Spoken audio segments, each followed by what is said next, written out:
treating onboarding like a feature is an important thing to do, so that your onboarding flow really aligns with what customers want today and not what they wanted 6 months ago.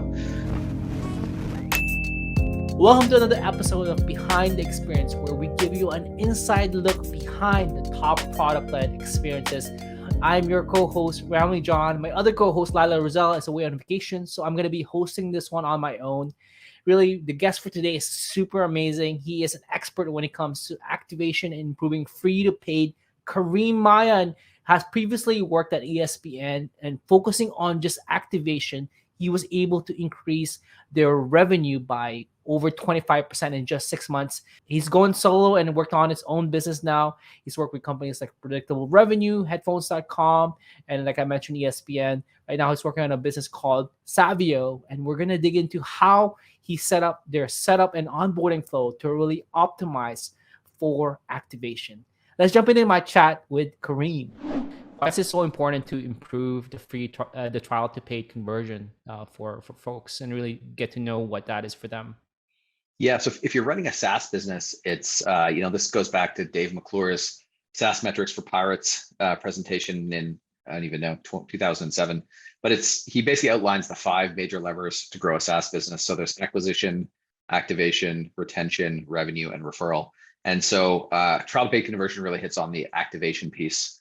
And so, for every 100 customers who sign up for a trial, if you're converting 5 versus 25, you're just going to make a lot less money downstream. So it's one of the major levers really to focus on to grow your SaaS business.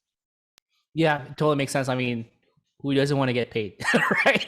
I think that the word paid is there alone. And if you have a bunch of trialers trying it out and, they're not converting to paying, like you're not making money, right? Exactly. What are you doing this for in the first place, right? Right, totally right. I hope that's clear to folks who are tuning in, like why it's so important.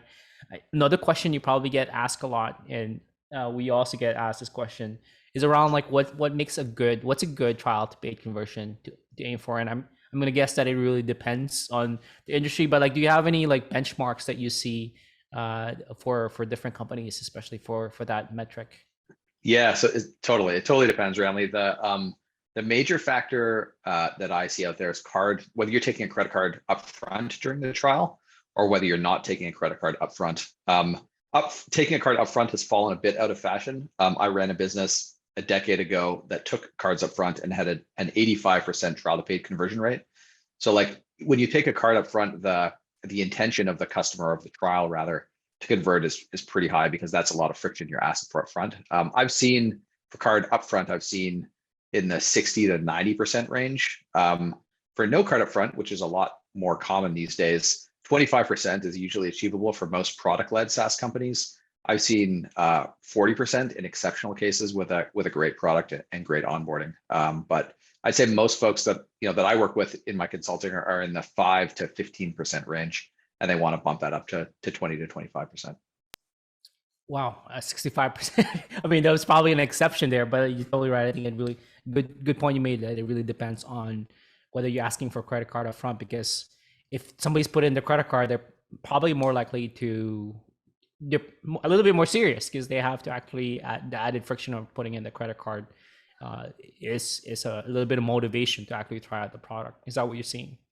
Totally, that's exactly right. Like it's a lot of it is about intention, and we can get into, if relevant, traffic sources and intention behind the traffic that delivers your signups.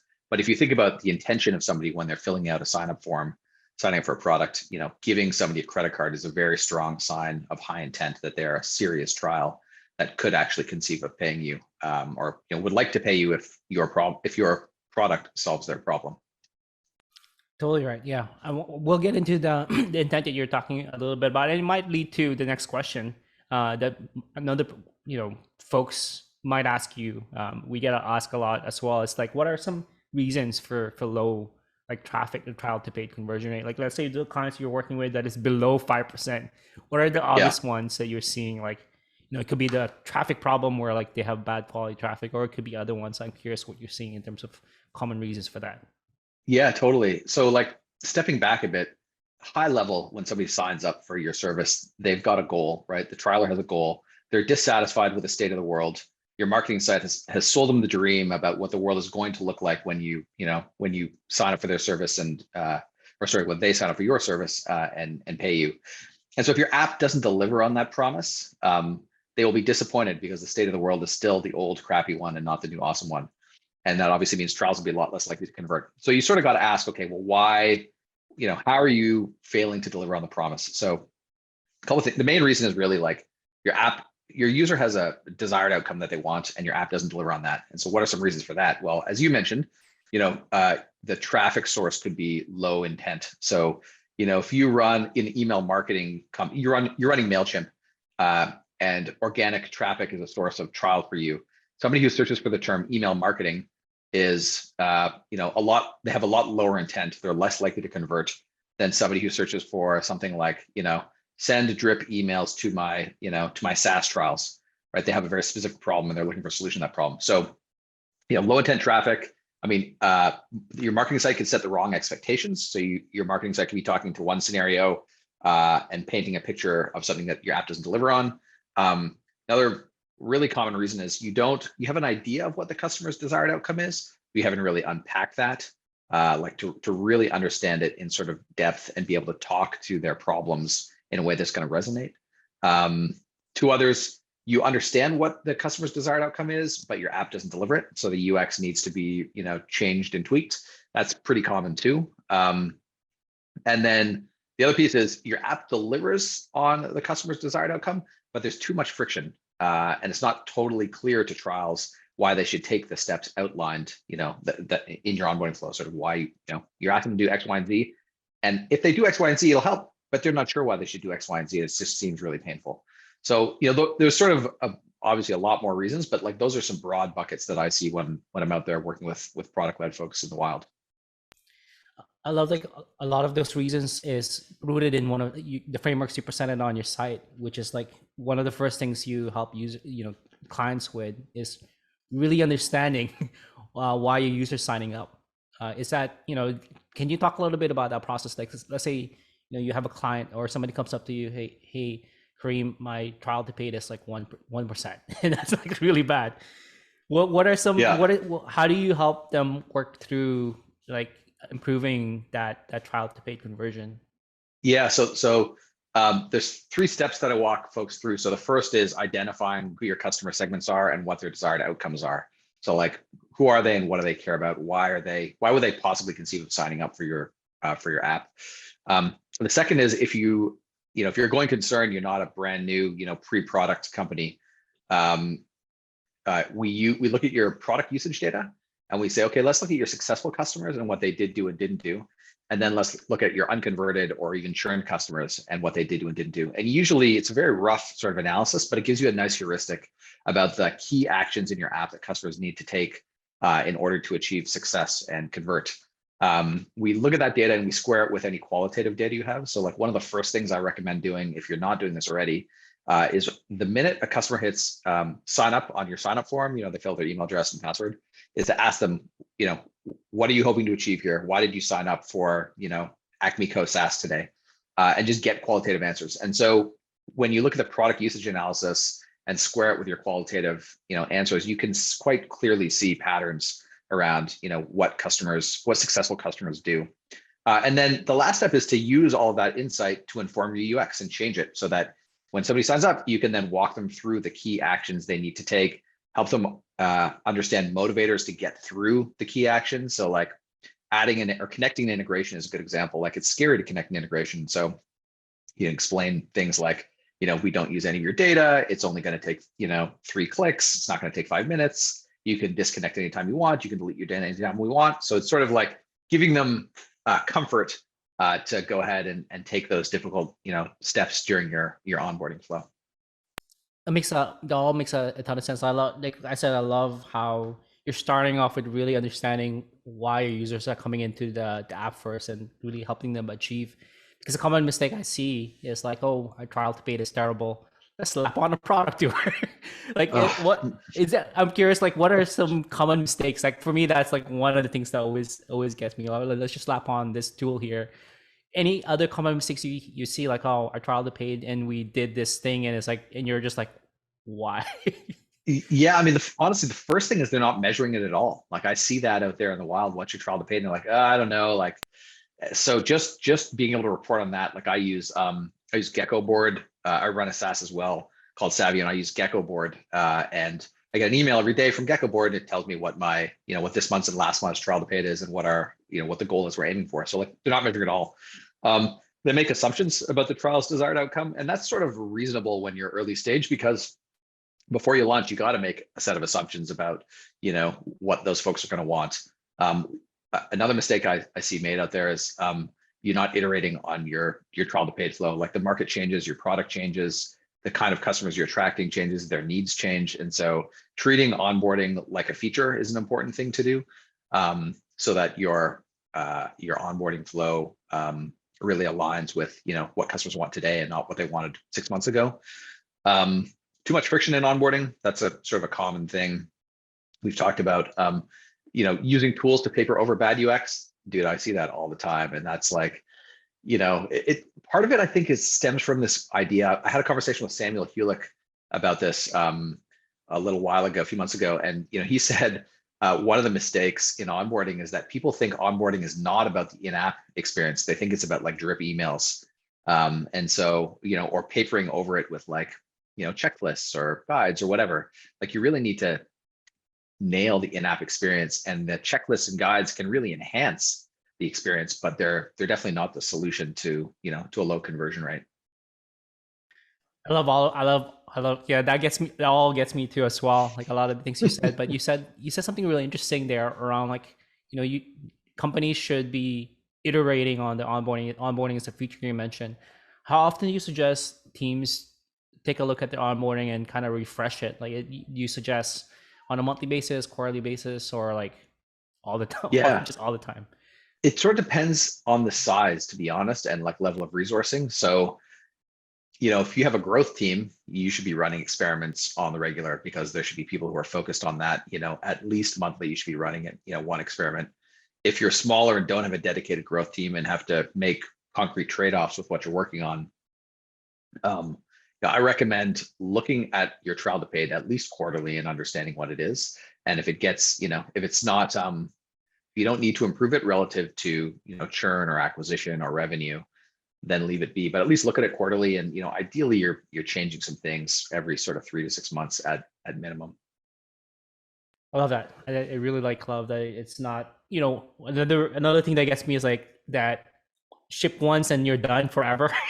Like they ship this experience to improve the trial to paid, and they don't review it for like 3 to 5 years. And to your point, things change, your customer change, or your product changes. You're adding new features to it, and I think that really gets people need to be looking at that a little bit more often with that.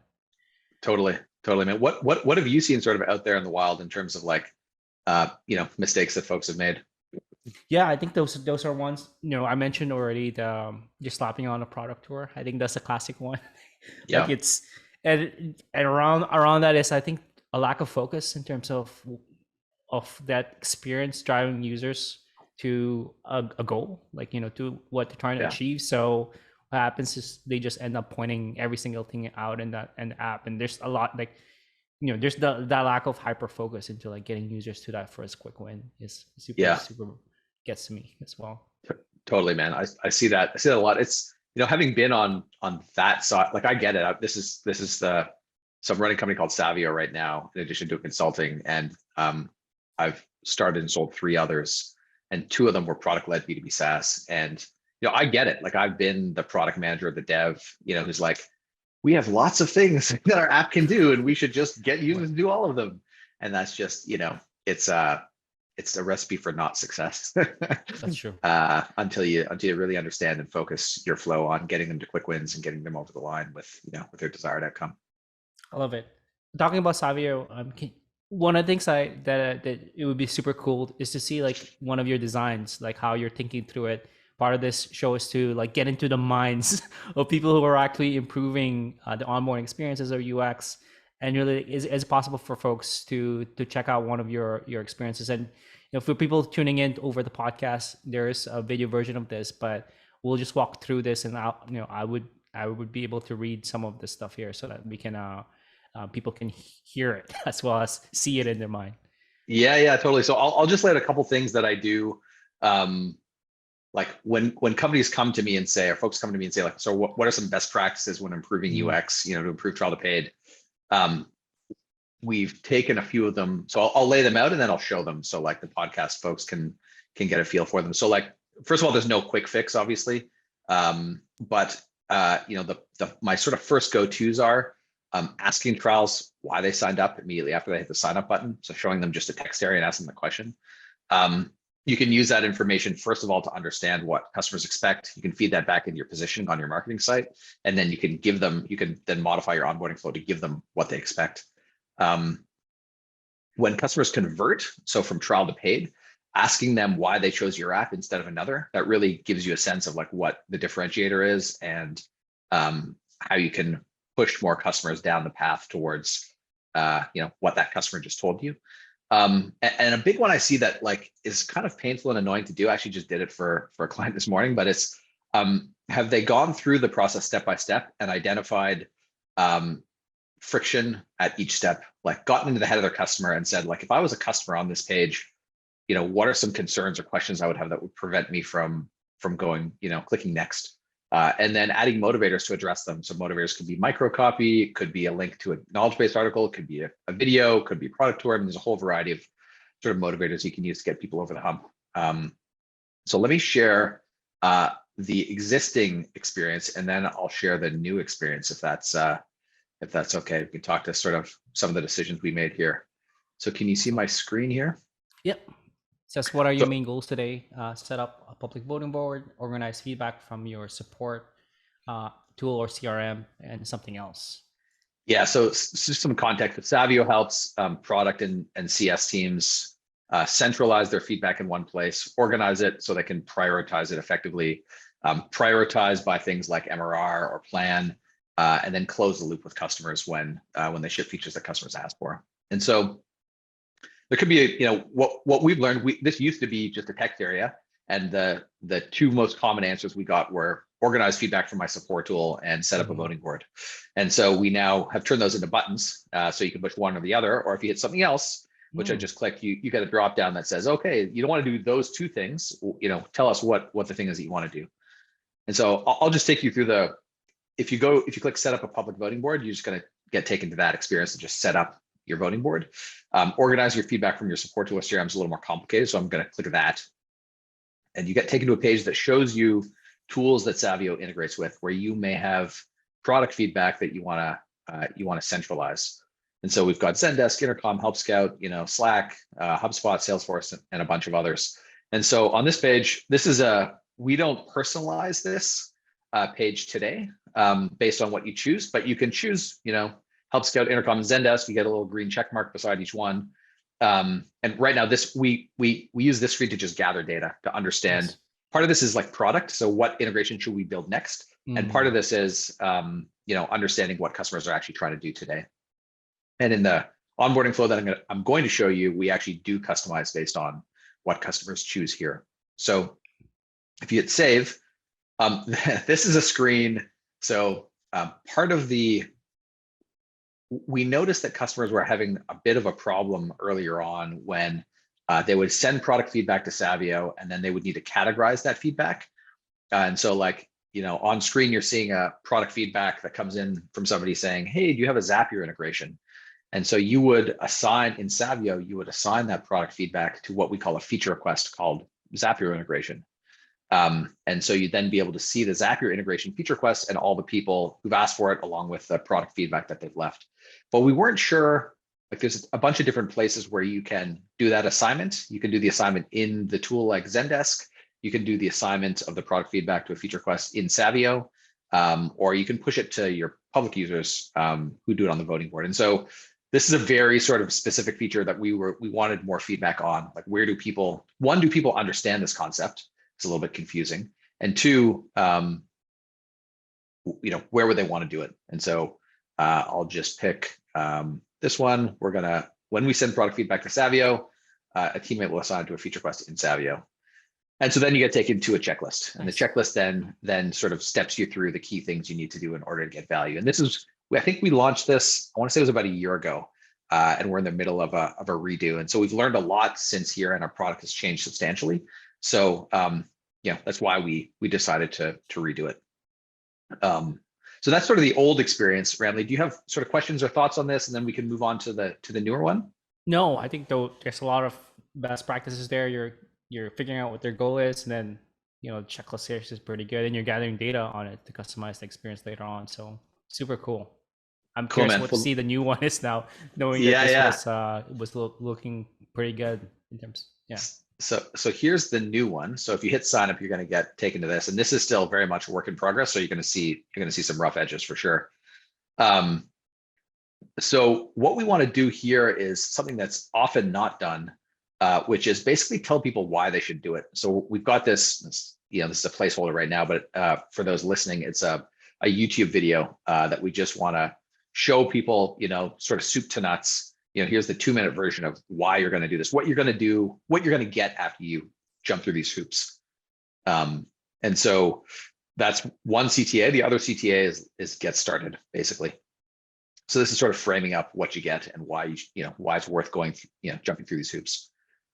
So the next screen lists the main integrations that we have: Zendesk, Intercom, Help Scout, etc. And so when you click on a button, you get a screen that will also have some more, like, we have a YouTube video that talks about tracking product. I just clicked on the Zendesk button, and you're gonna see a video that talks about tracking product feedback from Zendesk, which gives you sort of the soup to nuts experience about what you get at the end. Basically, like, why is it worth it to go through all the stuff?